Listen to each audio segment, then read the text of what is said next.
Okay, so hello everybody, and thank you very much for this kind invitation. I would like just to maybe to apologize in advance for my talk that is probably not that important compared to the other plenary lecture that we had today, especially the last one. We are facing so much trouble this day that talking about magnets is probably not that important. So I will try to show you what we are doing in my group and how that has been the help of the ESRF has been very important in our work. So just before starting, I just want to introduce my institute. So I'm working in a CNRS institute that is a multidisciplinary institute. About like 140 person are working there. About like 40 researcher and professor are there. It's very difficult to actually say on what we are working because we are interdisciplinary with chemists, physicists, and biologists. So the head of my institute actually like to define our institute as working on physical chemistry of condensed matter. So basically everything except maybe gas. And we have 6 research groups working on like colloidal interface, soft matter, carbon nanotube and graphene, meta-atom, metamaterial, and meta-surface, but also biophysical chemistry. And the only group we actually do synthetic chemistry and synthesis of material is my group, the group of molecular material and magnetism. So I am developing 4 main topics in this group. The main one is dealing about magnet, and this is what I will try to show you today in a small scientific adventure that we have developed in the past few years.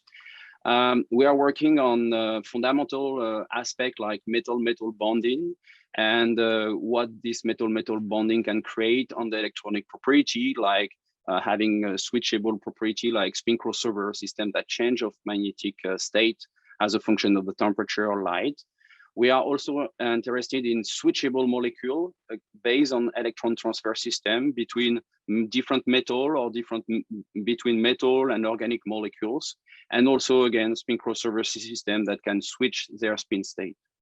And these material are coming from the coordination chemistry. And what we are trying also is to implement this system into different hybrid materials like solution or gels. Here you have the first spin crossover gel that is diamagnetic and pink at low temperature, paramagnetic and transparent at high temperature. And finally, the gel is melting and becoming a liquid. Or you have like a bistable solution that change color and magnetism here. And thanks to my group, we are covering the whole aspect from the organic synthesis to the assembly of molecule to design material. But also we are looking for the characterization of this material and understand the physical property that can be magnetic, optical, thermodynamics, or phase transition. And you see immediately why the ESRF is extremely important for us in our project. So today I'm trying to bring you into a short scientific adventure, trying to show you what is our daily work and illustrate that by 2 nice results that we obtained over the past few years.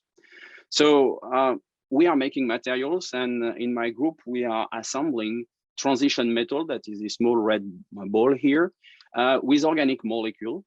And we assemble them, we play this Lego game, if you like, at the atomic level, and we are trying to assemble them in such a way that this is going to confer some physical property to the material. So for example, here around the transition metal, I can put like 4 ligand, organic ligand. And if I had more transition metal, I can build up on that and I can design a 2-dimensional materials. And in the system we are working on, usually the system are crystallizing, and then the third direction appear, and this system can stack, for example, like that, at least on my screen or on paper.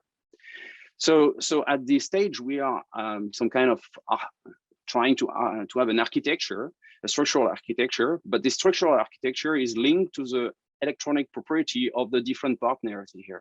And usually we work with transition metal that carry a magnetic moment. And we are trying to have this magnetic moment communicate to each other.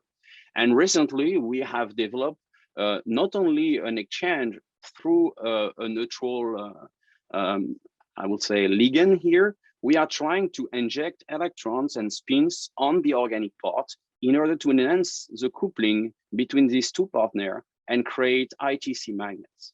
So actually, this is not a very new topic. I have to be completely honest. There are like a few systems that have shown that magnet property above 200K. There are like at least three different families. The famous Prussian blue analog that are basically an assembly of transition metal linked by cyanide, CN here. And this system have shown a magnet behavior up to 376K. The second example is a derivative of these guys. It's also transition metal linked by cyanide, but this type a building block that contain a metal ion with 8 cyanide while it was 6 here, and the TC is a little above for the maximum of around 210. Finally, a different kind of system is the assembly of transition metal and radicals. Here, the TCNE radical, and this system before our work was a system that gathered the highest TC for metal organic magnets. But above that, we can play a little more with the spin architecture. We can in this scheme try to have a system that is not completely filled. And for example, let's space on the organic part in order to delocalize the spin on this system.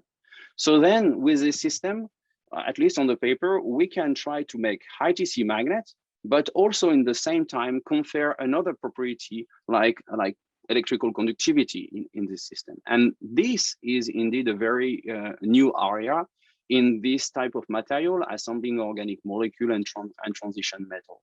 So there are a few examples over the past, let's say, 5 years, from mainly people in the US, especially the group of David Harris in Northwestern and now in Berkeley, who have reported magnets up to 105, but a semiconductor behavior that was quite high actually for this kind of material that were well known to be a complete insulator.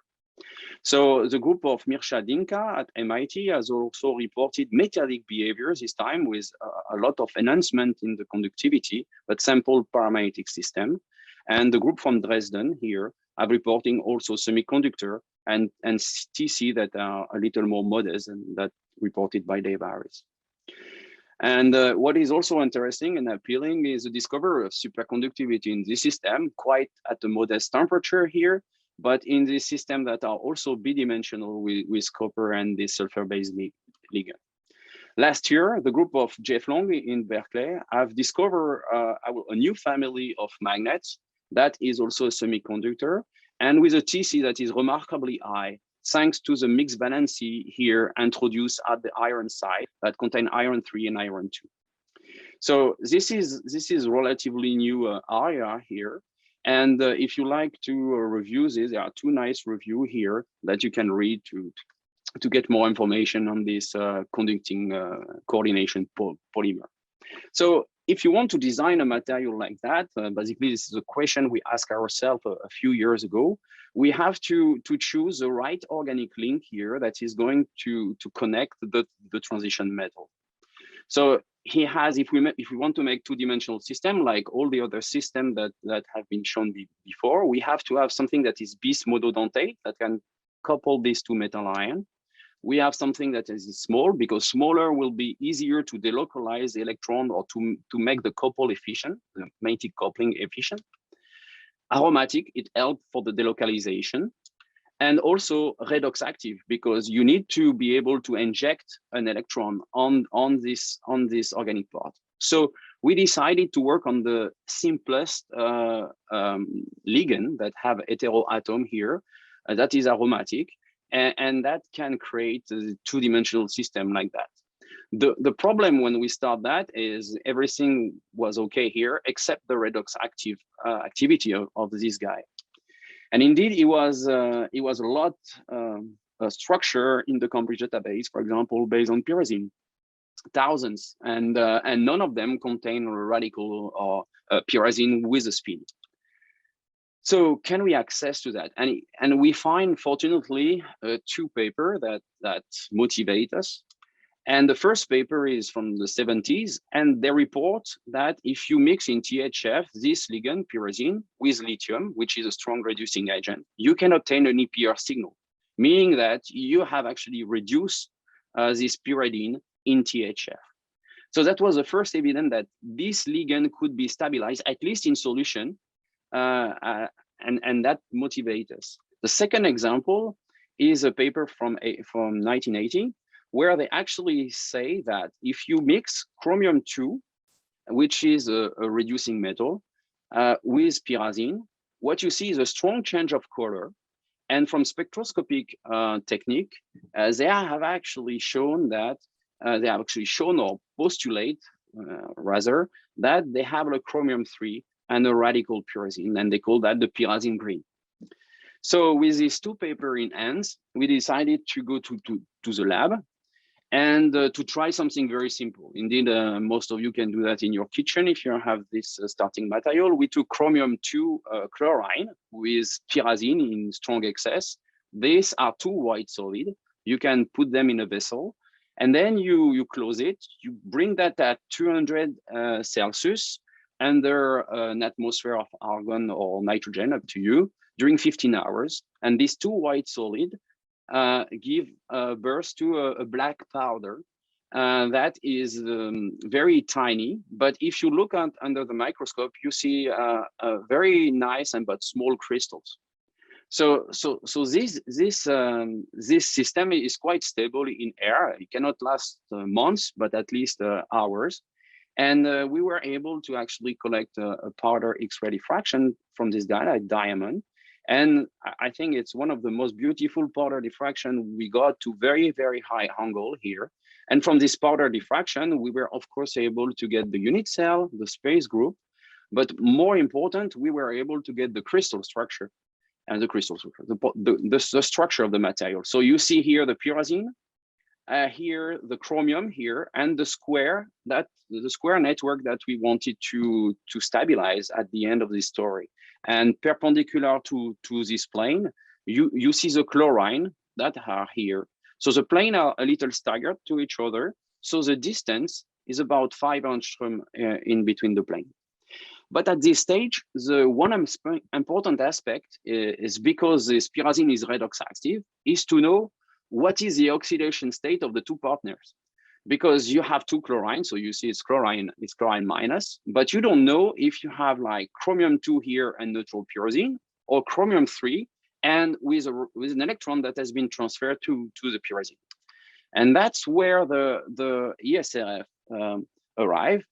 And we look at the X-ray absorption spectroscopy, and we look at in particular at the chromium age, try to see if we can determine the oxidation state of this system. So we expect in this region a 1s to 3d transition at the chromium age, and to establish the oxidation state, we are used to actually make molecular analogs or reference molecular complexes that have the same coordination sphere in order to compare and to be able to determine experimentally the oxidation state of the system. So if we do that, so we look at the chromium age, this is the pre-age here, and we compare our material with the reference material that are two different oxidation states. And immediately you see that at the pre-age, the green and the black, so our compound and the chromium-3 reference match relatively well. You can also change to the chlorine age, because the 3p orbital of the chlorine is mixed to the 3d orbital of the chromium, and then you can see that at the chromium age, the influence of the oxidation state of the chromium, and you see again that the black and the green is a chromium-3 reference, are matching relatively well in this case, helping us to actually attribute the oxidation state of the chromium here to chromium-3.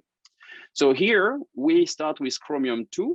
Here we have transferred one electron to the pyrazine, but due to the stoichiometry, we have one chromium for two pyrazine. So one pyrazine is obviously not happy here.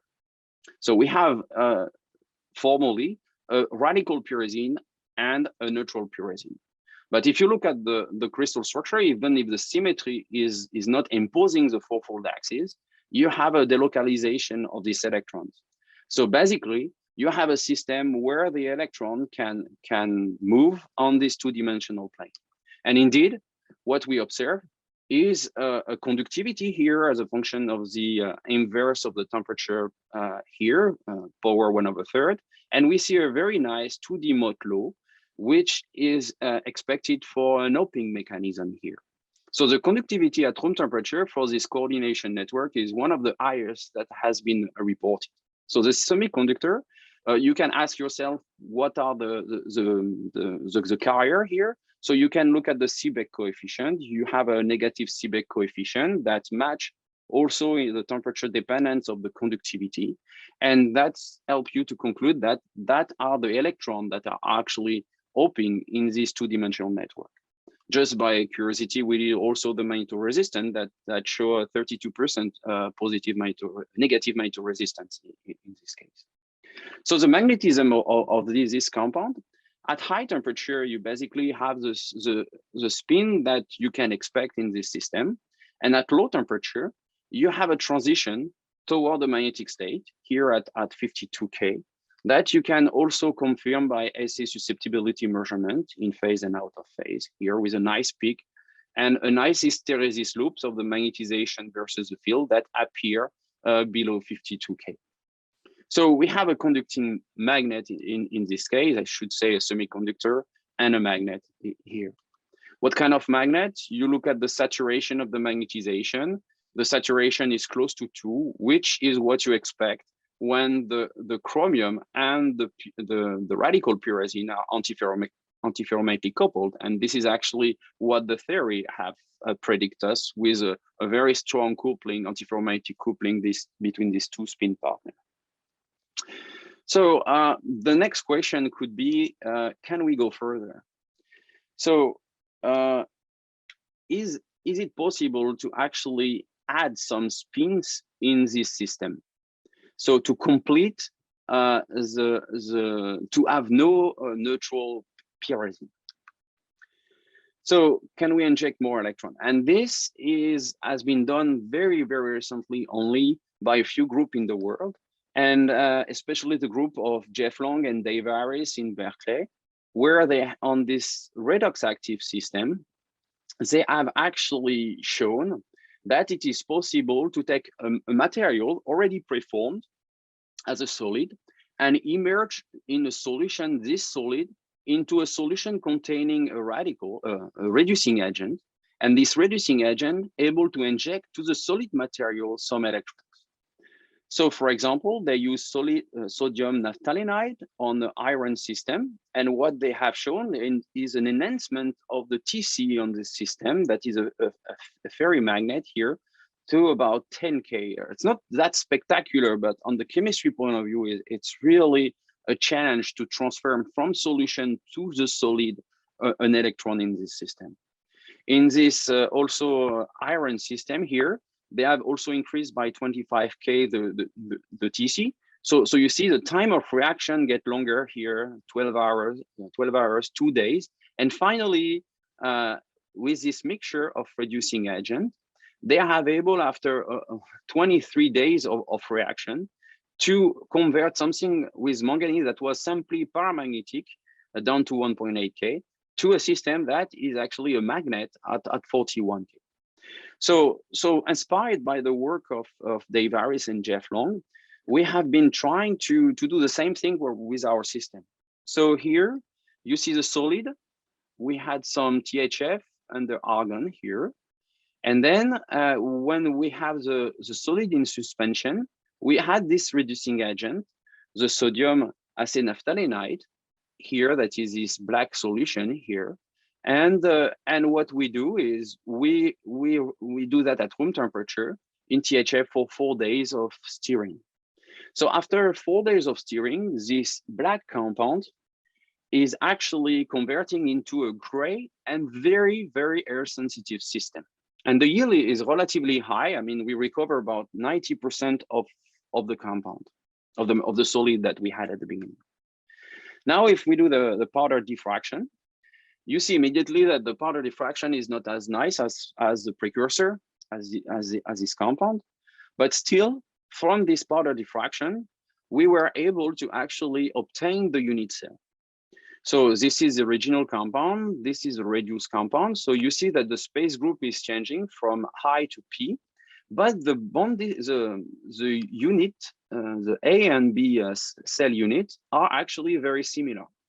So this is strongly suggesting that in this system, the square network that is corresponding to these two parameters A and B are preserved. In the other direction, perpendicular to this plane, the distance between the plane was about 5 angstrom here, has been extended to 8.5. And this is also expected when you do this reduction, because during the reduction, you expect to insert some things that are actually compensating the charge or some solvent or other things. So you expect the plane to separate from each other. So you expect an enhancement of this interplane distance. So we probably have plane like that, but they are further apart in this material. Now, based on multiple analysis, elemental analysis, also X-ray spectroscopy, ICP, we were able to determine a chemical formula of this compound. So from the chemical formula, we know we have lithium inside the material. We know that independently that we have the same amount of chlorine. So instead of to have 2 chlorine from the beginning, we have lost 1.3 chlorine during this reduction. And we have the 2D network here as suggested by the unit cell parameter. In addition, to match the elemental analysis, we need to add a solvent molecule in between the plane. So this is where the ESRF helped us a lot. So what we did is, again, the chromium KH spectroscopy here, looking at the 1s to 3D transition, and took some reference compound, because at this point, we know that the chlorine has been leaving partially. So we don't know if actually the octahedral coordination sphere of the chromium has been preserved. So we took a few reference, and I'm just showing you 2 here, the precursor, the one we use at the beginning to make this compound, and also a square planar chromium 2 system that have 4 nitrogen around the chromium. So this one has no actual ligand here. So if you look at now at the chromium age, and what you see immediately is the compound that we have obtained, the reduced compound, is different from the starting material I presented in the first part of my talk. Here, the square planar reference is remarkably similar to what we have, at least in the pre-age region here. So what we believe at this point is that we have not anymore chromium 3, which is logical because we use a reducing agent. So it's not impossible that we actually not only reduce pyrazine, but we also reduce the chromium 3 in chromium 2. And also probably that the chlorine are left, and as elemental analysis show us, and this change the coordination sphere from octahedral to square planar.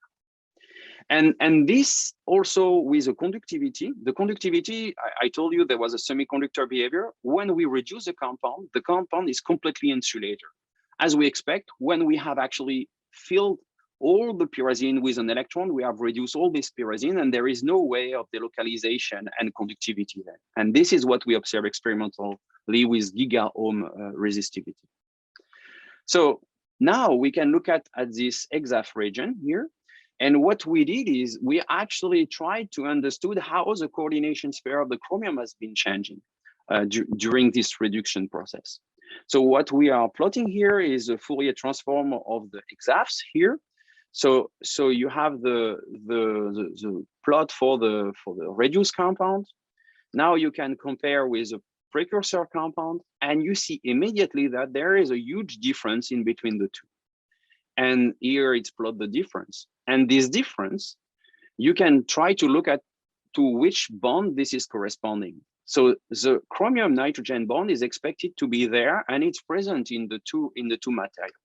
But where the chromium chlorine bond is expected to be, there is this difference. So obviously the chromium is gone from the chromium coordination sphere. And the fact that the Xanes of the square planar reference and the material are similar is actually directly linked to the loss of the chlorine in the actual position. So we can also look at that and confirm that by Raman spectroscopy, where we see here the pyrazine, the ligand, the neutral pyrazine, here the precursor compound, where you have like a broad peaks or double peak corresponding to the mixed valency of the pyrazine, and a single peak for the final material that show we have only one reduced pyrazine, but also we have lost the chromium chlorine bond, typically that we observe here below 400 nanometer. So all these techniques, they confirmed us the square planar coordination sphere of the chromium, the loss of the chlorine in the actual position. So now, as I told you, there is a THF. So it could look like a disadvantage, but indeed it was very interesting to look at this THF, and in particular to look at the Porter diffraction as a function of the temperature. If you look at as a function of temperature, around 375 K, there is a major change of the peak, and the peak are moving, and some peak are actually getting very sharper than they were before. And all these peaks correspond to peak with a Miller index that have a C component, so perpendicular to the plane. So basically, when we had the THF in the reduced compound, the periodicity along the C direction was not very good. But while we hit the compound and indeed we remove the THF, a part of the THF, the stack is getting more periodical, and then the peaks are getting sharper, and the diffraction is nicer. So indeed, from different techniques, from TGMS, higher element analysis, we were able to determine that we lost about 75% of the THF. So we are left with about 30%, which actually might fill up the lacunary that are left by the lithium and the chlorine in between the two-dimensional plane. So now when we look at this Porter diffraction that are sharper peak, can we get a structure or at least a model of the structure? So that's what we have done. And indeed in this system here, you see immediately that with one THF, you have a slight difference in the A and B direction. For the compound that have lost THF, actually we see that we don't see any difference in between the two, showing that the two pyrazine are virtually identical here. So this unit cell is compatible to what I just said before. So we have like a square planar network, and when we remove this THF, 75% of THF, the plane are getting closer, as you can expect when you remove things in between. So from this compound that I shown you the crystal structure before with chlorine here, we reduce it, and we were able to make a model here where you keep the two-dimensional plane with square here between chromium here and pyrazine, and in between this plane you have layers of lithium and chlorine that are stacked alternatively with a pyrazine chromium network. So now what about the magnetism? Here, the magnetism is quite strange for people working in my field, because usually when you put the sample in your magnetometer, you see immediately a signal. Here, you don't see anything. Actually, the magnetization is 0. And if you increase the temperature up to 500 K, what you see is just a small bump. And the decomposition of the compound is very close to this point. So around 525, 30, it starts to really decompose. Remember, this is an organic base material. But if you cool down before decomposition, what you see is a very strong remanence with a magnetization that is different if the system has been introduced in zero field and when this has been merged under field here. So you see a bifurcation point that is usually assimilate to a critical temperature for the magnet around 515 K here. So if you look at the hysteresis loop, so the magnetization, but not in function of the temperature, but now in function of the field, what you see is you have a large hysteresis loops that is vanishing around 520 K here that you see you are in the paramagnetic state above this temperature. So now, if you look at this material in the context of the magnets, in generally speaking, so here in this table, I hope it's easy to read, but this is inorganic magnet. This is a molecule-based magnet or metal organic magnet. This material, this inorganic magnet, this is a massive market. I mean, they expect like $54 billion in 2026. So magnets are absolutely everywhere in our life, and depending of their characteristic, this is the most used. Here you have different, usually high TC, and you have a room temperature coercivity that is here. So the first thing that is different with a molecule-based magnet or metal organic magnet is density. So they are extremely light, about 5 to 10 times lighter, simply because between transition metal, we are actually putting organic molecule. So in some way, we are diluting the magnetism, making this system lighter. What you see is a system that we have here in terms of TC. They are quite comparable with a niobium iron boron that is quite used these days. So the TC is quite similar. Our system is decomposing easier, so it's probably not a great advantage. But what is very interesting for many aspects is a coercivity. If you look at the coercivity is in direct comparison with inorganic magnet that are used for their art magnet property. And this is at least 2 orders of magnitude higher than any of the other metal organic magnet that has been synthesized before. So we have really made a big step in this field in terms of the performance of this metal organic magnet, and we got a lot of feedback for that. So if I look at a little more about the magnetic property here, what I see is there is this loop, but now at higher field here, I go to 7 Tesla and I look at the saturation. The saturation is quite low and is compatible with a ferromagnetic order. So again, you have the chromium and the pyrazine that are antiferromagnetic coupled in strong way. So you have a ferrimagnet here. So if you look at the remnant magnetization here as a function of the temperature here, so you see the TC here is around 515K.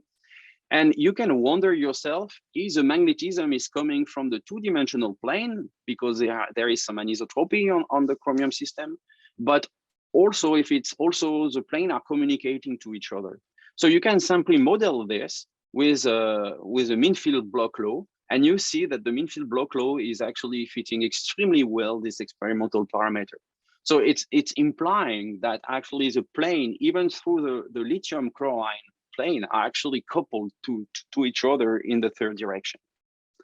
So I think I'm going to end my talk here. I hope I've shown you some interesting chemistry and some interesting material.